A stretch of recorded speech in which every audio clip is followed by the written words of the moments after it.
Castelfranco il suo paese, Udine la città dei trionfi che lo ha consacrato come allenatore vincente, 2 luoghi uniti da mister Francesco Guidolin. Ora il suo nome è legato al dopo Prandelli, la nazionale da rifare, il movimento da ricostruire e il tecnico trevigiano è uno degli indicati alla rinascita degli azzurri. Rinasce volentieri anche con lui, perché è una persona che proprio ci porterà in alte posizioni, non come adesso.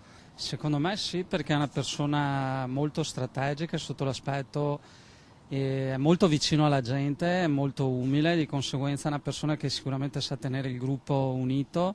Insomma, i suoi compaesani di Castelfranco credono in lui come prossimo CT dell'Italia e gli augurano di arrivarci. Io penso che Guidolin sia una persona seria e capace. I risultati che ha dato, l'esperienza che ha acquisito, secondo me meriterebbe di concludere proprio la sua carriera come allenatore della nazionale.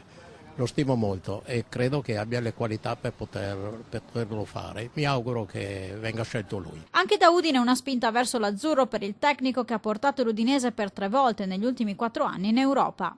Tutta la vita Guidolin, qualsiasi club nazionale, qualsiasi posto mi andrebbe bene. Guidolin ha un curriculum che può allenare, ma non anche un'altra nazionale, se non era l'Italia va sicuro in quella nazionale europea. Per me è una bravissima persona. Eppure lui, Guidolin, il 20 maggio aveva dato l'arrivederci a Udine. Il suo ruolo dovrebbe essere quello di supervisore dei giocatori delle 3 società dei Pozzo, Udinese, Watford e Granada. Resto qui, aveva detto nel corso di una commossa conferenza stampa. È un bel giorno perché come ho sempre detto e come ho sempre pensato e come ho sempre desiderato, rimango qui, rimango in famiglia, rimango in Friuli, rimango in questa terra. Ora però di fronte alla chiamata in azzurro potrebbe ripensarci, tra chi è convinto possa fare benissimo anche da CT e chi invece è un po' scettico. Lo meriterebbe, anche se forse è un po' stressante, poi la nazionale gli dà ben poco tempo per lavorare. Io non lo vedo.